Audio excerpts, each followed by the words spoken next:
Kabanata 521. Sinubukan kong kumuha ng mga tiket para sa konsyerto kagabi. Ngunit lahat sila ay naubos na. Naniniwala ka ba? Napaka-unfair lang nito, sigaw ni Mina na halos hysterically. Sa sandaling iyon, pumasok si Nathaniel sa opisina. Gayunpaman, hindi tulad ni Mina, tila nasa magandang kalagayan siya. Ginoo, Chandler, sinusubukan mo ring makakuha ng ilang mga tiket, tama ba? Paano ito napunta? Nagawa mo bang makuha ang iyong mga kamay sa anuman? Tinanong ang ilang mga empleyado. Habang pinapalibutan nila siya, hehe, tunay na nasa tabi ko ang swerte sa oras na ito.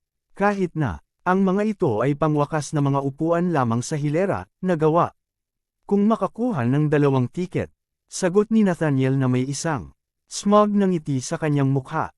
Banal, talagang nagawa mong makakuha ng 2. Nakakagulat. Iyon, Chandler, bulalas ng mga batang babae doon na may inggit. Sa kanilang tinig, sa kanilang pagpapatuloy na pakikipag-usap sa kanya, ang ilan sa mga batang babae ay subukang tinangkang gumawa ng pisikal na pakikipag-ugnay sa kanya.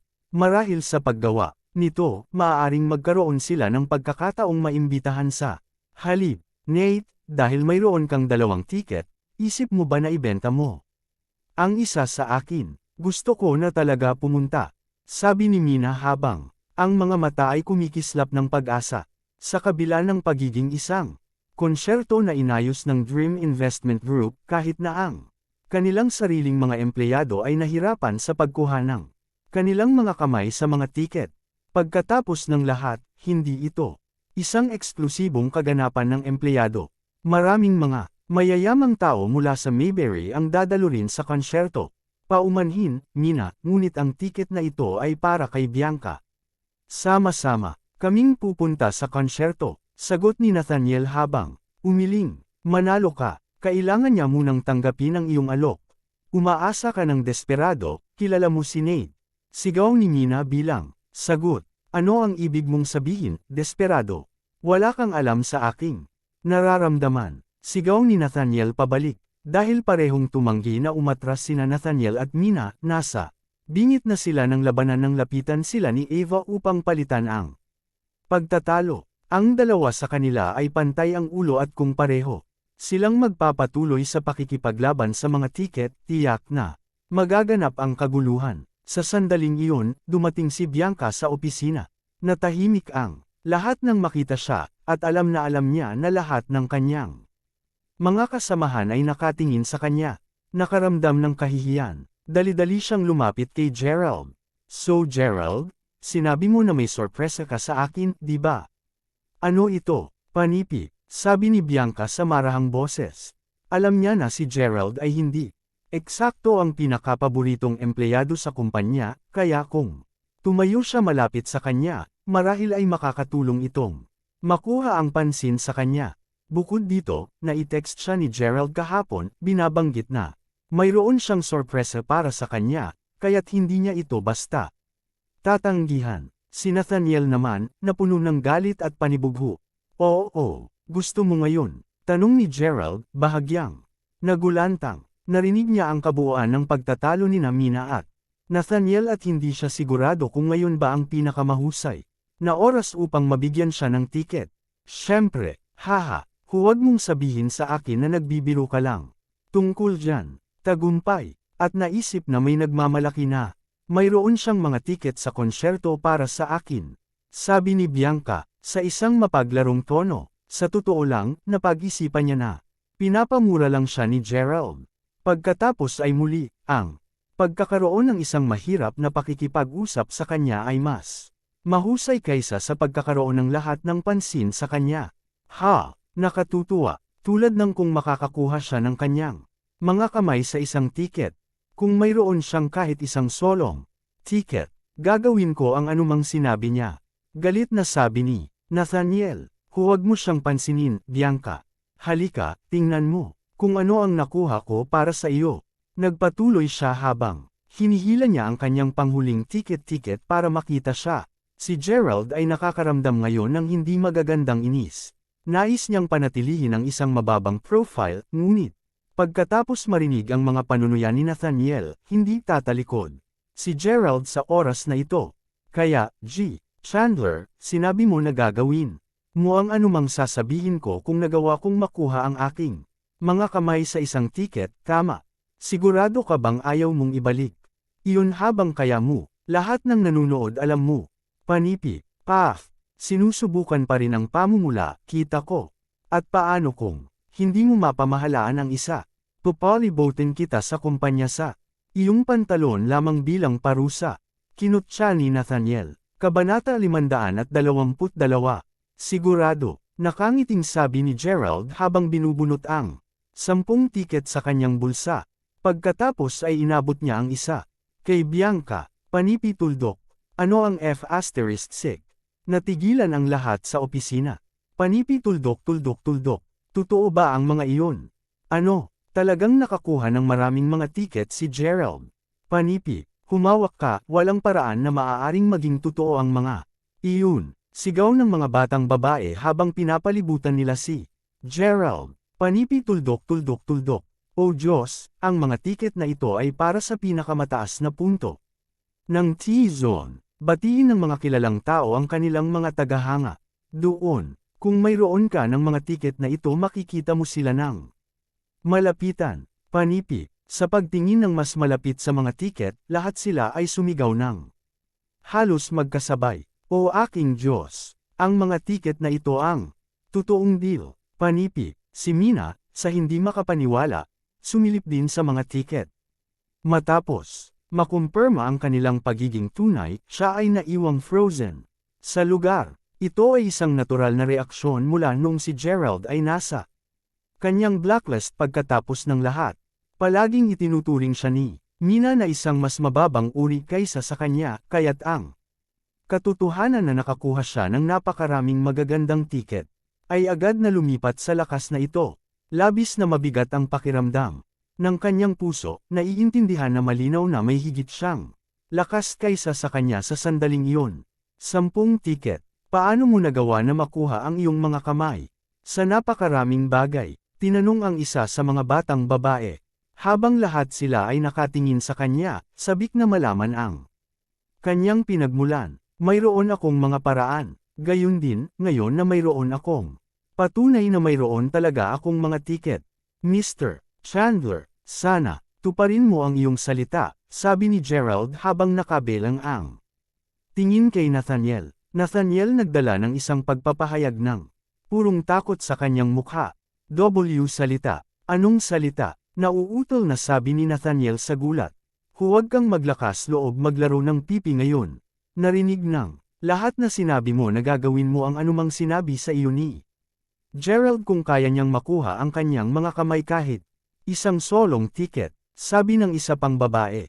Ang grupo ng mga batang babae ay nasa panig ni Gerald ngayon. Tama siya, man up, Nate, o hindi mo kayang panatilihin ang iyong pangako. Anong biro? Dagdag ni Mina. Ang lahat ay laban kay Nathaniel ngayon. Sige, anong gusto mo? Sinabi ni Nathaniel habang nakatingin siya sa mga sandang kay Gerald sa kanyang pagtatangka na babalaan. Siya na huwag subukan ang anumang nakakatawa. Ano ang gusto ko? Sa gayon, sinabi mo na gagawin mo akong maglakad sa paligid ng kumpanya sa aking damit na panloob kung hindi ako makakakuha ng isang tiket. Hindi ko sasabihin sa iyo na gawin iyon kahit na, dahil hindi ako marumi na basura tulad mo. Panipi, sagot ni Gerald. Manalo ka. Hindi ka maglakas loob na ibigay ang order na iyon sa una. Hinalpak ni Nathaniel. Ayoko. Sa halip na ay parada ang iyong damit na panloob. Sa paligid ng kumpanya, ipapagawa ko lang sa iyo sa loob ng pader ng aming departamento noon, patuloy ni Gerald. Gawin mo rito. Umalangaw-ngaw ang tawa ng mga batang babae sa kanilang tanggapan. Ang mukha ni Nathaniel ay ngayon ay napuno ng parehong takot at kahihiyan. Ang kanyang buong katawan ay na-freeze sa lugar at pakiramdam mahirap na kahit na ilipat ang isang kalamnan. Hoy, Chandler, huwag mong sabihin sa akin na wala kang suot na anumang bagay sa ilalim. Iyon ba ang dahilan kung bakit tumanggi kang haburin? Panipi, o Diyos, iyon dapat ang dahilan kung bakit wala siyang suot na underwear, anong pervert? To think na tumatama din siya kay Bianca, panipi. Hindi lang iyon, hindi rin siya tao ng salita. Sa totoo lang, sa palagay ko ang pagtawag sa kanya ng lalaki ngayon ay medyo labis na. Pahayag, panipi. Ang kanilang mga salita ay nasaktan si Nathaniel ng higit pa kaysa sa anumang pisikal na sugat na magagawa. Sa pagtatapos ng kanyang pagpapatawa, sa wakas ay sumigaw siya, mabuti, mabuti. Huhuberin ko, gaano katapangan ng sinumang sa inyo na mag-angkin, na hindi ako tao ng aking salita, at tiyak na hindi ako masama. Narito, ipapakita ko sa inyong lahat. Galit na inalis niya ang sinturon bago hilahin ang pantalon hanggang tuhod. Sabihin na hindi ako nagsusuot muli ng anumang damit na panloob, naglakas loob ako sa iyo. Sigaw niya, namula ang mukha niya. Nathaniel Chandler, ano ang ibig sabihin nito? Sigaw ng isang mabangis na boses sa oras na iyon. Ang lahat ay namamatay ng tahimik at agad na bumalik sa kanilang pwesto nang makita nila kung sino ang sumigaw. M.G. Briggs, panipi. Ang lalaking nasa hustong gulang na taong sumigaw ay ang pinuno ng departamento ng marketing. Hilahin ang iyong pantalon sa instant na ito at salubungin ako sa aking opisina. Ikaw ang bise-pinuno ng koponan at ang ganitong uri ng pag-uugali ay hindi matitiis. Saway ni G. Briggs bago lumakad pabalik sa kanyang opisina. Agad na hinayla ni Nathaniel ang kanyang pantalon sa pagkatalo bago sulyap kay Gerald na malinaw na nasisiyahan sa palabas. Siya, pagkatapos ay nanghimagsik na sumunod din kay G. Briggs din. Gerald, pagkaalis na lang ng pareho, sumigaw si Mina kay Gerald, na mula ang pisngi. Kabanata 523. Humihingi ako ng paumanhin, Gerald. Patawarin mo ako, sabi ni Mina habang nakayuko kay Gerald na parabang nagsisisi siya ng sobra sa mga ginawang pagkilos. Nagulat si Gerald kung sabihin sa biglaang pagbabago ng ugali. Hindi rin siya nag-iisa, habang ang buong departamento ay nakatingin din sa kanya sa pagkabigla din. Pakiusap, Gerald. Gusto ko talaga ng tiket. Maaari mo bang ibenta ang isa sa akin? Sabi ni Mina sa marahang tono habang nakatingin sa mga mata ni Gerald. Siya ang tagahanga ng hardcore ni Kai, kaya't handa siyang magbigay ng kahit ano upang makita lang siyang gumanap ng live. Nararapat na nag-aalangan si Gerald dahil siya ay, pagkatapos ng lahat, galit sa kanya bago ito. Karaniwan, pipiliin niyang huwag pansinin siya sa lahat ng gastos. Gayunpaman, tila siya ay tunay na nagsisisi para sa kanyang nakaraang mga pagkilos, at nakikita na lamambot ang puso ni Gerald.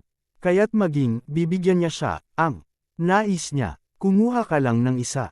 Marami pa rin ako, sagot ni Gerald habang inaabot sa kanya ang isang tiket. Ang mga mata ni Mina ay kumislap ng napakalawak na pasasalamat at siya ay muling yumuko patungo sa kanya habang kinukuha ang tiket mula sa kanyang kamay. Gerald, may isa rin ba ako? Ako rin. Gerald, maaari mo bang ibenta ang ilan sa amin? Mga kasamahan, kasi namin di ba? Panipi, sa nakikita ni Gerald, may mga 7 iba pang mga batang babae na hardcore tagahanga tulad ni Mina. Pinalilibutan nila siya kaagad, na ipinapakita ang malalaking mga tuta ng aso upang matiyak na makakakuha sila ng bawat isang tiket. Higit pa sa iba pang mga kasamahan ni Gerald ay nagsimulang magumpukon din sa paligid niya, at sa mga fangirls na nagmumula sa lahat ng 4 na koponan. Ang kabuuang headcount ay madaling umabot sa 30 katao. Gayunpaman, walang gaanong maraming mga tiket sa kamay ni Gerald sa sandaling iyon. Wala siyang pagpipilian kundi ilagay ang stack ng mga tiket sa kanyang mesa bago sabihin, hindi ko nakakailanganin pa ng marami, kaya kumuha ng bawat isa at magsaya. Narinig iyon, lahat ng mga batang babae ay napabuntong hininga bago sumugod sa kanyang mesa upang kunin ang kanilang mga tiket. Si Ava naman ay hindi pa nakakilos mula sa kanyang inisyal na pwesto. Nakatitig siya kay Gerald na may halong emosyon na namumuo sa loob niya. Hindi nabanggit ni Gerald kung paano niya nakuha ang kanyang mga kamay sa lahat ng mga tiket, ngunit alam niya na ang presyo ng tiket ay mataas na pagtaas. Gano karaming pera ang ginamit niya upang makuha ang kanyang mga kamay sa napakaraming mga tiket. At binibigyan niya sila ng labis. Nagwagi ba siya sa loto? Ang lahat ng mga salubing ito ay pinuno ang ulo ni Ava at pakiramdam niya ay parang dinurog siya ng isang malaking bato. Nitong isang araw lamang, sinabi sa kanya ni Nathaniel na alisin si Gerald mula sa listahan ng partido. Ginawa ito ni Ava ng walang kahit kaunting pag-aalangan dahil alam na alam niya kung paano. Sinusubukan ni Nathaniel na makuha ang lahat sa boycott ni Gerald. Sa anumang swerte, si Gerald ay wala sa paningin at wala ng isip. Sa lalong madaling panahon, ngunit kung paano ang mga talahan na yan ay nakabukas ngayon. Kung siya ay magiging ganap na matapat, gusto ni Ava ng isang tiket. Mismo, gayunpaman, tinanggal niya ang kaisipan at agad na bumalik sa kanyang trabaho. Hindi niya kayang dalhin ang sarili na magmakaawa sa isang tao, lalo na sa isang tao na minamaliit niya. Para sa isang bagay na gusto niya. Paglipat pabalik sa Nathaniel, naabot niya ang bato sa ilalim ng kanyang kapalaran. Hindi lamang siya nabigo na hilingin kay Bianca, na lumabas, napagan din ang posisyon niya bilang pinuno ng koponan. Sa ilalim ng utos ni G.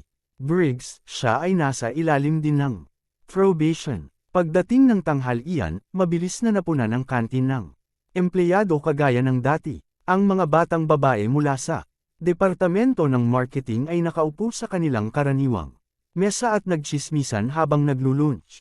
Hoy mga babae, sa palagay ba ninyo lihim na bilyonaryo si Gerald? Tulad ng iyong mga low profile. Siguro narito lang siya upang maranasan ang buhay ng pagtatrabaho ng isang average na Joe sa aming kumpanya. Bulalas ng isang batang babae habang nakahawak sa kanyang tiket. Ha! Isang matapang na pag-angkin iyan. Mayroon ka bang ibabalik doon? Tinanong ng isa pang babaeng empleyado habang ang grupo ng mga batang babae ay nagkayakap malapit. Aba, isipin mo lang yan. Magkano ang gastos ng lahat ng mga tiket? At hindi rin sila anumang mga regular na tiket. Nagawang masecure ni Gerald ang 20 tiket ng T-zone ng lahat tayo ay nagpupumilit na makakuha pa ng mga para sa huling hilera. Ano pa, simpleng ibinigay niya ang mga ito sa amin tulad ng hindi sila mahalaga sa kanya. I bet marami pa siyang iba sa kanya. Panipi, tama ka, sino sa palagay mo siya talaga? Taya ko na sinusubukan lamang niyang magpakumbaba. Sa palagay mo, mga batang babae? Nagtanong pa sa ibang kasamahan. Naniniwala rin ako, dapat ay napakalakas niyang tao. Tiyak na, malayo siya sa kung ano ang inilarawan sa kanya ng isang tao sa panahon ng pagdiriwang. Ha, isipin ang pag-iisip para sa isang segundo na si Gerald ay talagang nasira bilang isang biro. Dagdag, ng panglimang babae habang nakatingin sa Ava. Si Ava ay nakaupo sa loob ng distansya ng pakikinig at kitang-kita siya sa buong pag-uusap nila tungkol kay Gerald. Alam ko di ba, ang kalahati ng pagdiriwang ay ang kanyang hindi magandang bibig na si Gerald. Ang lakas ng loob ng ilang mga tao. Panipi, this time, si Mina na ang nagsalita. Alam ni Ava Anderson na malinaw na sa araw na lahat sila ay tumutukoy sa kanya. Kabanata 524. Na para bang siya ay maaaring maging isang bilyonaryo. Sino ang nakakaalam kung paano niya nakuha ang lahat ng mga tiket? Malaking bagay. Aalis na ako. Pasiga na sabi ni Ava habang hinahampas ang mga chopstick sa kanyang mangkok. Wala sa mga batang babae ang nag-abala pa na tumugon sa kanyang panunuya. Mas nakatutok silang lahat sa pagsubok na alamin kung ano ang maaari nilang gawin upang maibalik ang pabor kay Gerald. Hindi nagtagal ay may naisip sila at sa oras na dumating ang gabi.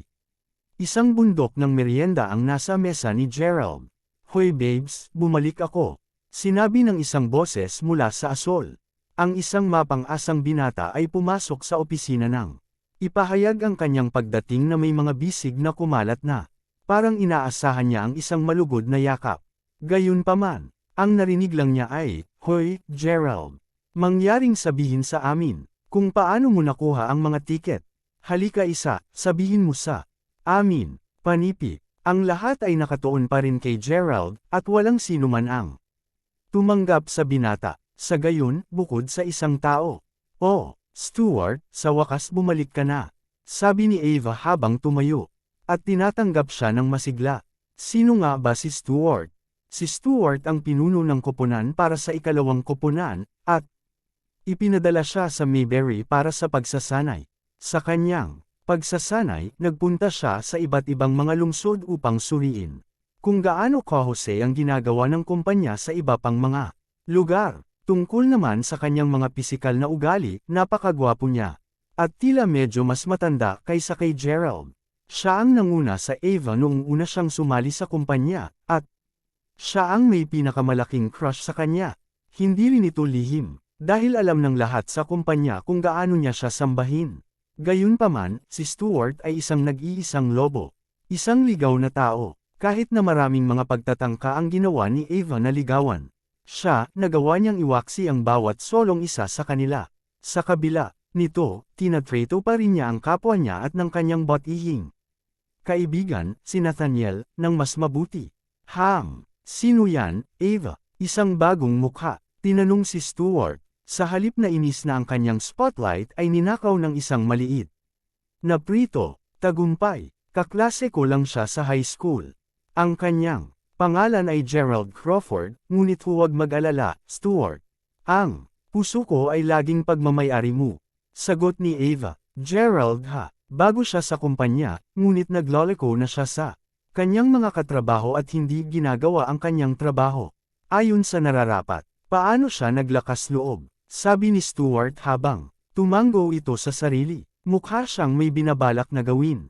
Sa wakas ay nagkaroon ng kapayapaan ng isip si Gerald ng malapit. Nang matapos ang kanyang shift, tulad ng iniisip niya, nagulat siya nang may tunog ng isang tabo na hinahampas sa kanyang lamesa. Hoy Nubi, dalhan mo ako ng maiinit na tubig kaagad kapag kumukulo ang tubig. Utos ni Stuart. Hindi sa palagay ko ang pagkuha ng tubig ay kasangkot sa aking larangan ng trabaho, mahinahon na tugon ni Gerald. Si Gerald ay hindi isang pushover, kaya't hindi siya madaling umatras. Baguhan ka lang, kaya't makarating ka. Sinabi ni Stuart, mas malamig pa ang boses niya sa pagkakataong ito. Oh, Gerald, dapat ay isang karangalan para sa iyo na magpatakbo ng mga gawain para kay Stuart. Gawin lamang ang sinabi sa iyo. Sino sa palagay mo ikaw, isang uri ng bilyonaryo? Sabi ni Ava habang naglalakad at tumayo sa tabi ni Stuart. Tila lalo siyang nenas kaysa kay Stuart mismo nang marinig niya ang kausap ni Gerald sa kanya. Bigyan mo ako ng isang mabuting dahilan kung bakit ko ito dapat gawin. Pasimpleng tumanggi si Gerald. Si Stuart ang hari ng negosyo dito, ngunit malamang hindi mo alam. Iyon, tama. Halos 60% ng aming mga pamumuhunan ng lahat salamat kay Stuart. Paano iyon sa isang kadahilanan? Kinutya ni Ava. Gayun din, marahil ay hindi mo alam kung gaano kakapangyarihan ang kanyang pamilya. Haha, I bet naisip mo talaga na ikaw ay isang taong espesyal para sa isang segundo, di ba? Dagdag niya bago binaril ang isang maruming tingin kay Gerald. Tila labis na ipinagmamalaki niya ang kanyang sarili tuwing may nabanggit siya tungkol sa Stuart. Nang si Mina at ang iba pa ay tatayo para kay Gerald, nagsimulang tumunog ang telepono ni Stuart at agad niyang kinuha ang tawag. Oo, ito ang Stuart.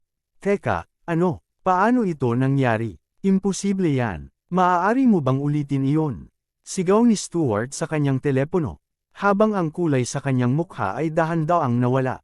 Kabanata 525. Ano ang nangyayari, Stuart? Tinanong ni Ava, na mukhang nakikita. Nang nag-aalala, nawasak ito. Sinabi ni Stuart, ang kanyang mukha ay mapotla.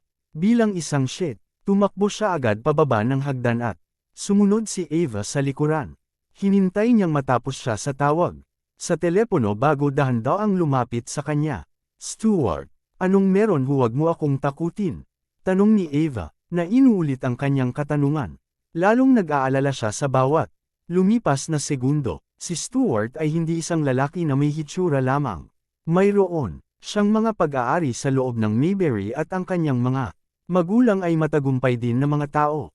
Mahalaga, nasa kanya ang buong pakete. Siya ay tila natural na malampasan ang lahat ng iba pang mga kasamahan ni Ava sa kumpanya, na kung saan ay isa sa mga dahilan kung bakit nagustuhan niya siya ng una.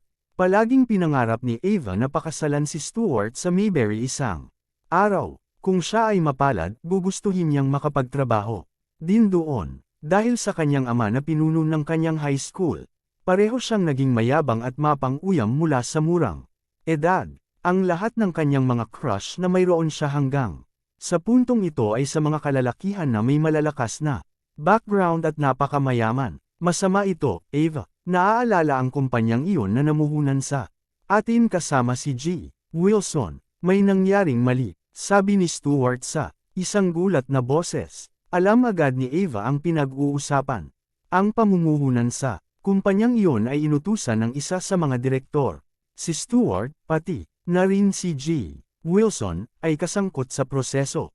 Dahil nais ng kumpanya na kumita ng higit pa sa pamamagitan ng pamumuhunan, natural.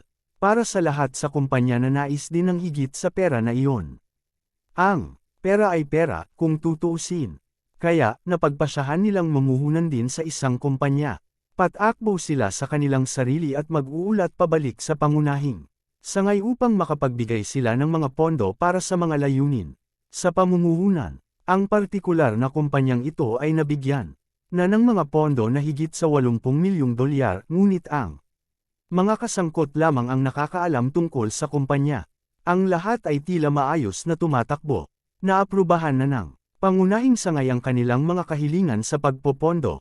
At naisip nila na sa lahat ng pamumuhunan na nagaganap, hindi nila ito malalaman. Bukod, ang kumpanya ay nagbigay ng dobleng mga seguro dahil ginagamit nila ang pangalan ng isa pang lokal na negosyo. Wala dapat naging mali. Wala akong ideya kung ano ang paninigarilyo ng mas mataas na mga tao, ngunit napagpasyahan lamang nilang mag-check-in sa aming kumpanya. Ano pa, tila alam nila kung ano ang kanilang sinusuri. Dahil hindi nila mabalanse ang mga pahayag sa pananalapi, pinaghihinalaan nila na mayroong gumagawa ng pandaraya, panipi. Nag-atake ng gulat si Stuart. Alam niyang ito na, kakatuwa naman. Ang negosyo ay hindi gaanong kalaki at hindi rin namin naibigay ang ganoong aming pondo. Siniguro din namin, gumamit din ng pangalan ng isa pang negosyo. Walang paraan na, madali nilang napansin ito, panipi. Wala akong ideya kung paano din ngunit iyon ang pinakamaliit sa aking mga problema. Ang mas mataas na mga tao ay sinisiyasat. Ngayon ang parehong direktor at si G. Wilson, malamang bumababa din ako sa kanila. O Diyos, ano ang dapat kong gawin? Kung magpasya ang kumpanya na iulat kami ay bibigyan ng sentensya sa kulungan. Panipi, nakikita kung gaano siya kapanik, nagsimula ng magpapanik si Ava sa sarili. Gayunpaman, bigla siyang nagkaroon ng ideya. Tinapik ang ulo, ipinaliwanag niya, teka, maaaring may solusyon dito. Bakit? Hindi ka gumamit ng scapegoat. Maaari nilang kunin ang buong sisi para sa iyo kung gayon ang lahat ng iyong mga problema ay dapat malutas, tama ba? Panipi, sino naman? Seryosong negosyo ito. Panipi, saglit na nag-isip si Ava bago kinunan ang mga daliri. Sa palagay ko, may plano ako. Habang nangyayari ang lahat ng ito, kalmado si Gerald na naghahain ng mga dokumento para sa kumpanya. Simpleng ngumiti si Faye nang makita siyang gumana. Napakasipag mo Gerald. Patuloy ka lang sa pagpunta, kumpanya pagkatapos ng kumpanya. Panipi, pasimpleng ngumiti si Gerald bago sumagot, sa gayon, kailangan kung tiyakin na nasuri ang lahat. Bukod, nasisiyahan ako sa paggawa nito at marami din akong natutunan. Panipi, ang pangunahing dahilan kung bakit sinisiyasat ang kumpanya ay dahil sa ipinagmamalaki ng Ava ang tungkol sa mga nagawa ni Stuart. Nang malaman ni Gerald na malapit sina Nathaniel at Stuart, agad niyang sinuri ang mga proyekto na kanilang iminungkahi. Matapos ang ilang pagsisiyasat, nakakita siya ng maraming mga errors sa kanilang mga dokumento. Ang isa sa mga kumpanya na iminungkahi ni Stuart ay kahit sa ilalim ng pangalan ng negosyo ng ama ni Waylon. Ito ay hindi talaga ganoong kalaki sa isang deal sa una, ngunit paano? Ang isang matagumpay na kumpanya na hindi magtatagal. AY526AY. Pamilyar si Gerald sa pamilya ni Waylon. Kailan pa sila nagbukas ng isang kumpanya na ganap na walang kaugnayan sa negosyo ng kanilang pamilya? Matapos ang ilang masusing pagsisiyasat, nalaman ni Gerald na mayroong problema at agad siyang nagpadala ng mensahe kay Zack na ipa-double check siya para sa kanya. Halika, sabihin mo sa akin. Ano ang nahanap mo? Nakangiting sabi ni Faye. Ito ay isang background check lamang pagkatapos ng lahat. Bakit napakaganda ng tunog ni Gerald? Hindi mo makukuha ito, ngunit alamin mo na may nakita akong malaking bagay. Sabi ni Gerald bago tumawa. Sa sandaling iyon, nakatanggap si Gerald ng tawag mula kay Ava na ikinagulat niya ng bahagya. Gerald, may ginagawa ka ba pagkatapos ng trabaho ngayong gabi? Tanong ni Ava kaagad pagkakuha niya. Bakit? Anong kailangan mo? Malamig na tanong ni Gerald. Kahit na mabait ang trato ni Gerald kay Ava, ang kanyang palaging malamig na pag-uugali sa kanya ay nais na tretuhin siya ng pantay. Aba, iniisip kong gamutin ka sa hapunan. Sumali ka sa kumpanya. Sa loob ng 2 araw ngayon at hindi pa rin kita ginagamot sa isang pagkain. Kaya, nagmamalasakit na kumain sa akin ngayong gabi. Tanong ni Ava na nakangiti sa kabilang linya. Sino pa ang makakarating doon? Ganting tanong ni Gerald. Alam niyang tiyak na may kinalaman si Ava. Gayunpaman, dahil malapit sa isa't isa sina Ava at Stuart, naramdaman niya na ito ay magiging isang pangunahing pagkakataon upang makilala pa ang tungkol sa kanila. Magiging pareho tayong dalawa, walang iba, sagot ni Ava. Makalipas ang ilang sandali, pareho silang sumang-ayon sa isang oras ng pagpupulong at lugar bago siya mag-hang up. Si Ava ay hindi bumalik sa kanyang mesa sa buong araw. Sa oras na lumabas si Gerald, tumungo siya sa napagkasunduang lugar ng pagpupulong. Ito ay isang maliit na restoran lamang na hindi gaanong kalayuan mula sa opisina. Pagpasok niya sa isang maliit, pribadong kainan, nakita niya si Ava. Nagulat siya para masabi lang.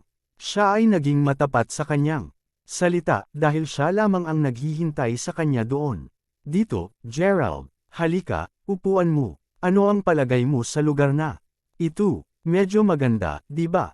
Nakangiting sabi ni Ava habang binubuksan ang isang bote ng pulang alak at ibinuhos kay Gerald. Tiyak na isang magandang lugar ito. Gayunpaman, ano ang espesyal na okasyon? Hindi ko inisip na pumunta sa isang lugar na mas mura, sagot ni Gerald na may bahagyang mapangiti ng ngiti. Paano kita magagamot sa isang mura? Gayun din, para malaman mo, palagi kong nais na magkaroon ng isang personal na pag-uusap sa iyo sa nakaraang 2 araw. Gayunpaman, ang tanggapan ay tila hindi isang maginhawang lugar upang pag-usapan. Ngayon na, nag-iisa na kami, oras na napareho kaming nahuli sa magagandang dating araw, sabi ni Ava habang humihimok siya palapit kay Gerald, marahang hinihimas ng siko nito. Ano nga ba ang kalagayan ng batang babae na ito? Si Gerald ay walang kahit kaunting bakas. Gayunpaman, napansin niya kung gaano kasama niya ang malandi na si Ava. Sinubukan pa niyang alamin kung paano niya nakuha ang mga tiket na iyon ng mas maaga kasama ang iba pa niyang mga kasamahan. Ang catching up on the good old days ay tiyak na hindi ang kanyang tunay na hangarin. Pagkatapos ng pag-inom at pag-uusap ng medyo kaunti, ang mukha ni Gerald ay nagsimulang mamula habang lumalaki siya. Ava, sa tingin ko may sapat na ako. Masyado kaming nakainom. Panipi, sabi ni Gerald habang umiling. Sige kung ganun, pupunta na tayo. Pwede mo ba akong ibalik? Gerald, panipi, oo naman. Matapos mabayaran ni Ava ang singil, sinamahan siya ni Gerald pabalik sa kanyang lugar. Hindi niya nalaman kung ano ang kalagayan niya mula nang paulit-ulit niyang iniiwasang sagutin ang kanyang mga katanungan. Pagka-uwi ni Ava ng ligtas, aalis na lang sana si Gerald nang hawakan niya ang braso. Gerald, huwag kang umalis. Kabanata 527. Matapos mahawak sa braso niya, nagsimula siyang tumingin kay Gerald ng malandi, kahit na ang kanyang mga mata ay talagang napakakaakit-akit. Gerald ay nagulat pa rin. Ava, ayos ka lang ba? Hindi ako. Maaari mo bang samahan ako? Tanong nito habang hinihila siya palalim sa kanyang bahay. Maya-maya, napunta sa kama si Gerald. Sinimulan niyang tanggalin ang damit niya ng mapang-akit. Napamura na lang si Gerald. Ang ganda talaga ni Ava Siya ay may patas na balat at isang mahusay na figure, habang idiniin ang katawan niya sa kanyang katawan. Naramdaman ni Gerald ang init na sumugod sa kanyang katawan. Parang natuyo ang lalamunan niya habang nagpatuloy sa paghubad. Si Ava, ang kanyang pangitaas na katawan ay halos nakalantad. Bigla na lang sinipa ang pinto at sumugod ang dalawang tao.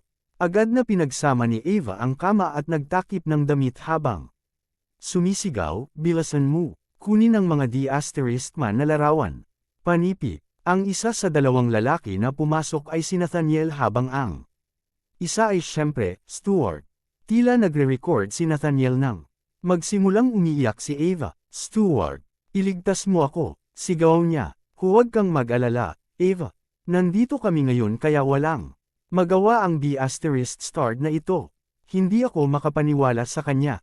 Ang Gerald na ito ay tila tulad ng isang matapat na tao ngunit upang isipin na siya ay ganito kainis.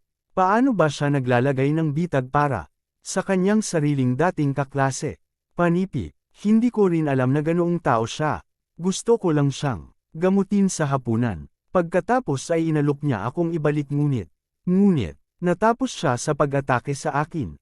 "Salamat sa Diyos, nandito na kayo," daing ni Ava. "Walang pag-aalala Ava, nakuha namin ang lahat sa tape. Halika't, iulat natin siya kaagad." Ngini siya ni Nathaniel. Alam niyang si Gerald ngayon ay kasing patay na. Si Gerald naman, naka-sober up at na-realize niya ngayon na nakaset up na siya. Alam niyang may mali sa sandaling nagsimulang maghubad si Ava. Ano pa, siya ay naging pambihirang mabait sa kanya sa buong gabi.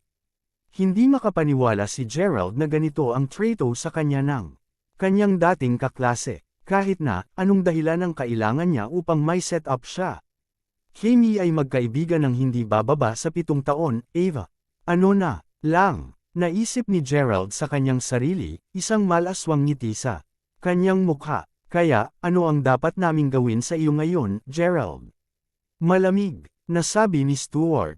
"Hindi ko alam, nasa sa inyo ang lahat di ba? Ano ang gusto mong gawin ko?" Sagot ni Gerald na may ngiting-ngiti. "Well, tingnan mo, mapagpasyahan mo," sabi ni Nathaniel na may chuckle. "Simple lang talaga, lagdaan lamang ang kontratang ito at ikaw ay magiging may-ari ng legal nito.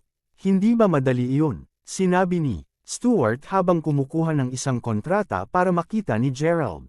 Nang makita niya ang pangalan ng kumpanya sa kontrata, sa wakas ay nagawa ni Gerald na pagsamahin ang 2 at 2. Ang pangalan ng kumpanya ay ang eksaktong isa na sinabi niya kay Zack na siyasatin. Tila tama ang mga hula niya. Si Stuart ay tiyak na isang kahina-hinalang individual at maraming mga problema sa negosyo nila ni Waylon. Dahil ang bagay ay naihayag na, malinaw na ngayon ay sinusubukan nilang maghanap ng isang eskapata. Ito ay usapin ng buhay at kamatayan. Kung pinirmahan niya ang mga papel, tatawagan siyang traidor at kung malaman ito ni Zack, ang taong mapupunta sa kulungan ay tiyak na si Gerald. Sa sandaling iyon, walang ideya si Stuart kung kanino siya totoong makakalaban. Kabanata 528. Ngumiti si Gerald. Ang trio na nauna sa kanya ay hindi makakaya sa malayo kahit na malapit sa inaasahan na siya ang tunay na may-ari ng kumpanya. Pagkatapos ay tumingin siya sa Ava bago sinabi, "Mga kaibigan sa high school, ha? Bakit mo ginagawa ang lahat ng ito sa akin? Simula, kailan ka naging ganito, Ava?" Panipi, huwag mo nang isipin ang tungkol sa paglalaro ng pagkakaibigan. Card, ikaw ay B***starred. Matapos ay patong sa akin ang iyong mga maruming kamay, huwag mo ring pangaripang madali kang magpapakawala sa iyo. Dahil pinag-uusapan mo ang tungkol sa pagkakaibigan ngayon, bakit hindi mo na isave ang isang ticket para sa akin kaninang hapon noon? Panipi, ang pinaka-nakakatawa bagay ay na nakukulangan ka kahit na ang pinakapangunahing ng bait. Naisip mo ba talaga na mahuhulog ako o makikipagtipan sa iyo? Patuloy na ipantasyahan ito, iyon lang ang makukuha mo. Panipi, dahil hindi na sila nagpi-filming, wala nang nahanap na karagdagang dahilan si Ava upang salin ang kanyang mga salita. Kilalang kilala niya si Gerald. Ang lahat kay Gerald ay isang mahirap at walang lakas na walang halaga.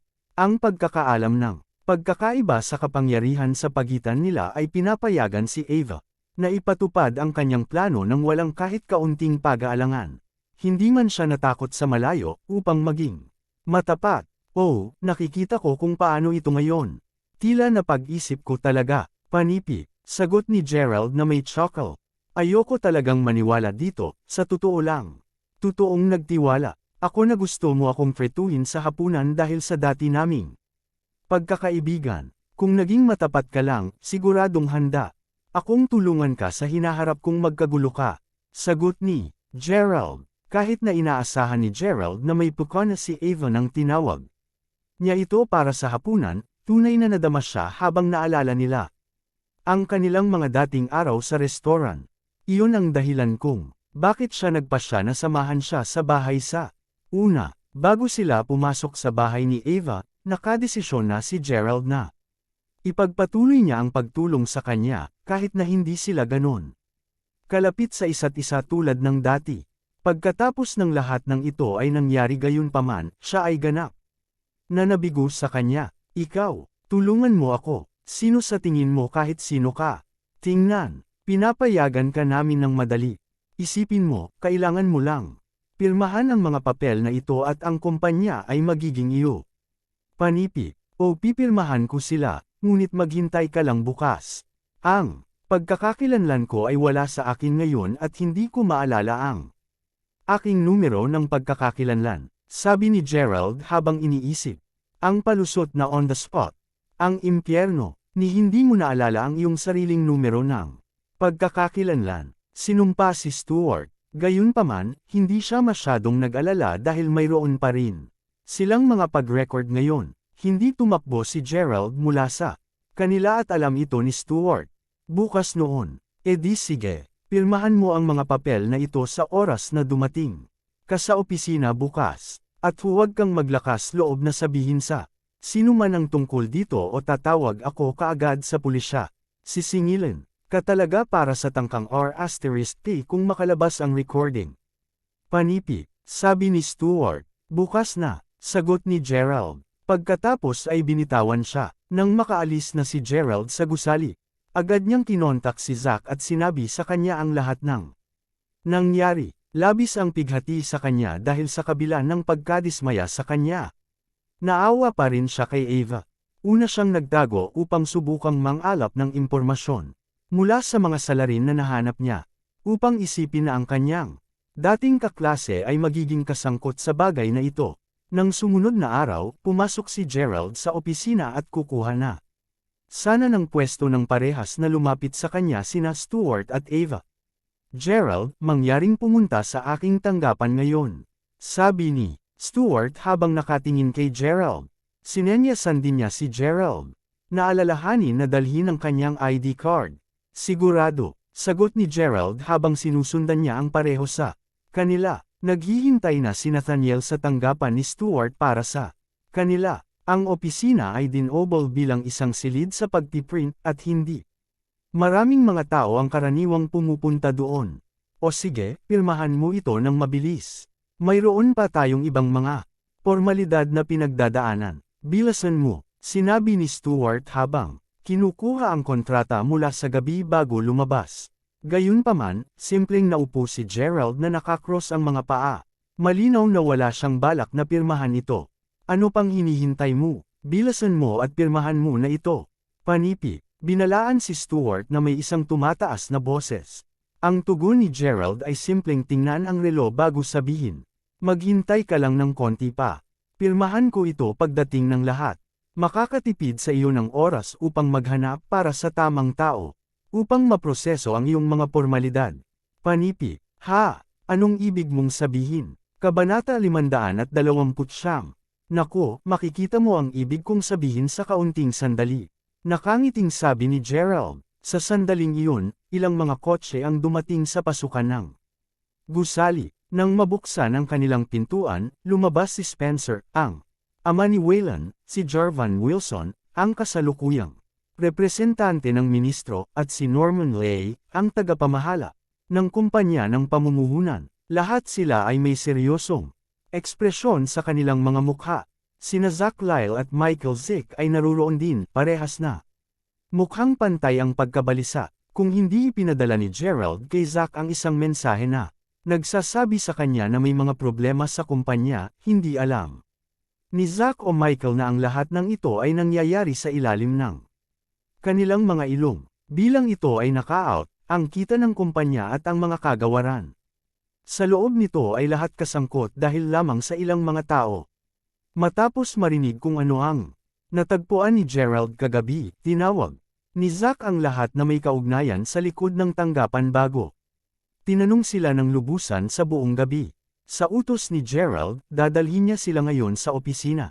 Nang papalapit ang grupo sa pangunahing pasukan ng gusali, nakita nila ang isang lalaki at babae na naghihintay sa labas. Bakit mo pa ako sinabihan na lumapit, Waylon? Paano ko malalaman kung nasaan ang iyong ama?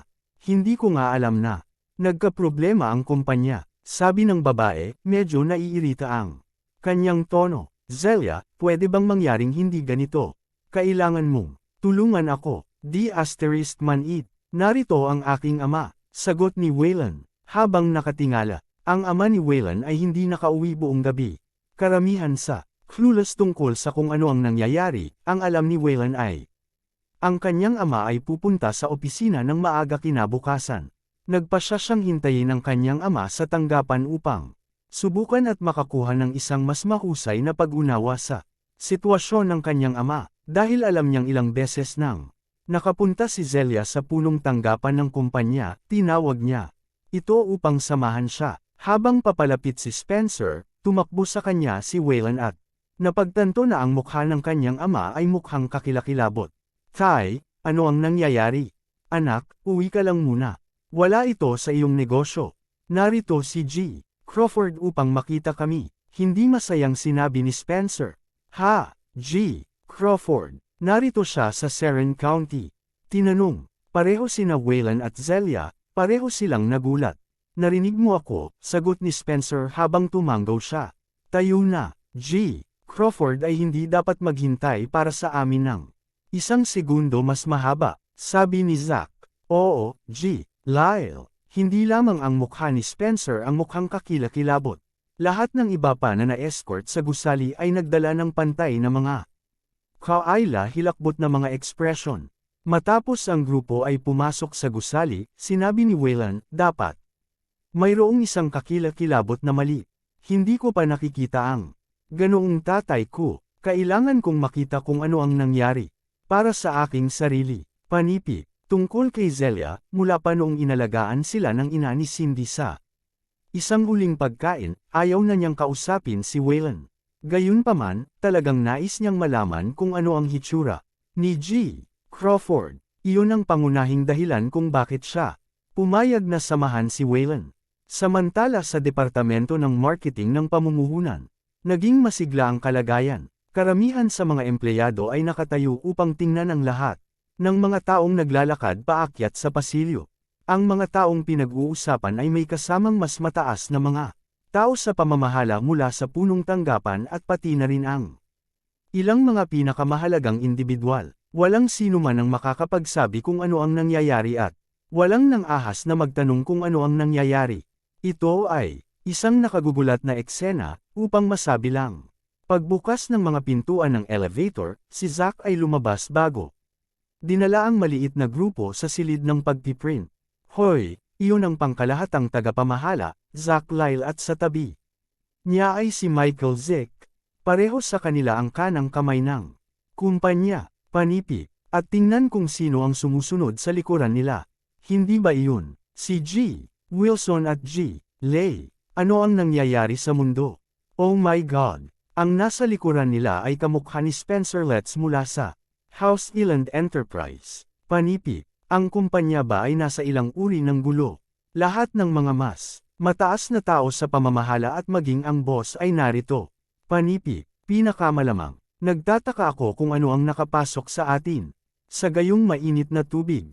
Panipi, ang bawat isa na nakakita sa pangkat ng mga tao ay tinalakay ang sitwasyon. Mina mismo ay humihigop ng isang tasa ng tsaa habang pinagmamasdan sila. Nagulat siya, nakita niya ang ilang pamilyar na mga mukha na Lumalabas sa elevator. Agad niyang winagewe ang kanang braso. Habang sumisigaw, Zelia, dito, Mina, sagot ni Zelia habang pareho silang naglalakad ni Waylon. Papunta sa kanya. Anong ginagawa mo dito? Mayroon ka bang ideya kung ano ang nangyayari? Sa totoo lang, hawakan mo. Zelia, boyfriend mo ba ito? Tanong ni Mina habang nakangisi nang mapansin niya si Waylon. Hindi siya, ngunit magpatuloy, itatanong ko sana sa iyo ang parehong bagay. Tinawag ng punong tanggapan ang mas mataas na pamamahala para sa isang pagpupulong at wala kaming bakas kung ano ang nangyayari. Panipi, sa gayon, hulaan ang maaari lamang nating gawin ay maghintay. Sagot ni Mina habang umiling. Kabanata 530, isang kakatok ang narinig sa pintuan at tiningnan ito ni Gerald. Tumawid pa rin ang kanyang mga binti nang sumigaw siya, halika. Dinala ni Zack at Michael si Spencer at ang iba pa sa silid. Ano? Sabi ni Stuart, natigilan. Ang lahat sa silid ay nasangkot sa bagay na ito. Kahit si Spencer Letts ay narito at ang nangunguna ay sina G. Zeke, G. Lyle, at G. Wilson. Iyon lamang ang bagay na nagawang bulungin ng tatlo.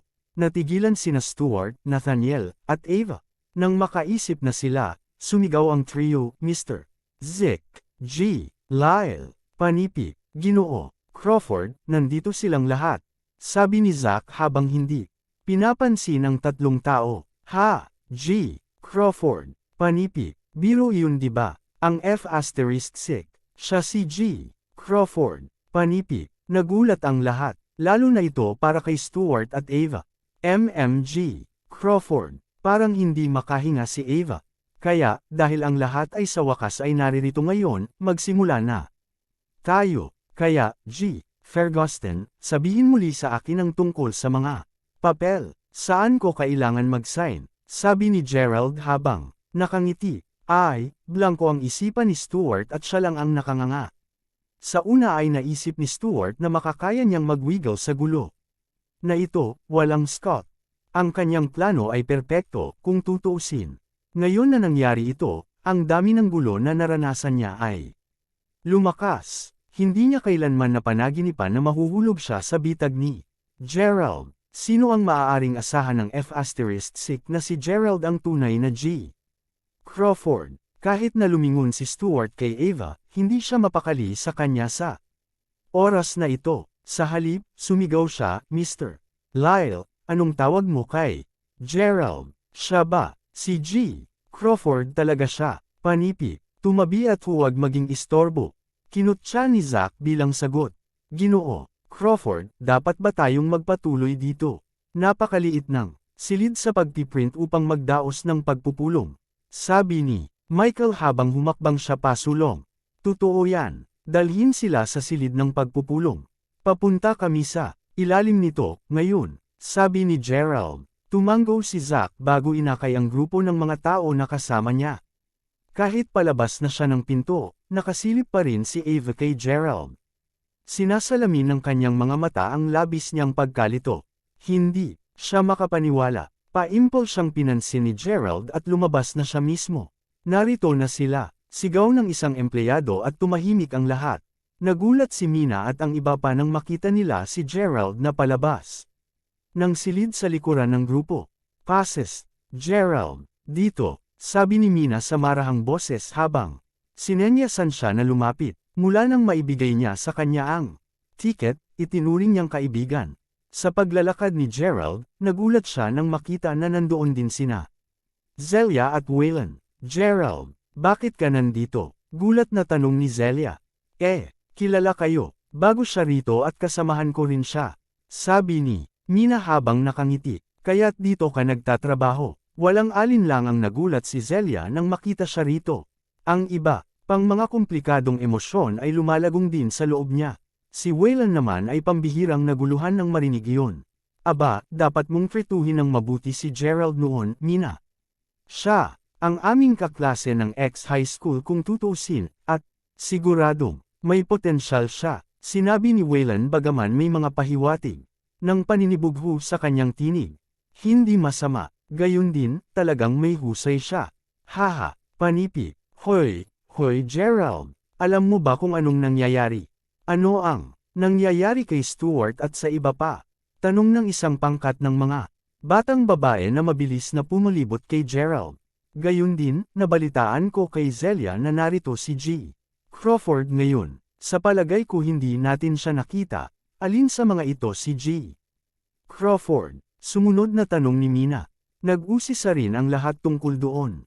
Ginoo Crawford, lahat ay patungo sa silid ng pagpulong ngayon. Pupunta ka ba? Panipi. Sa sandaling iyon, naririnig ang boses ni Zack mula sa likuran ni Gerald. Hanggang dito na lang ang ating kwento. Huwag kalimutan mag-like, share and follow for more story ng Ang Lihim na Mayaman.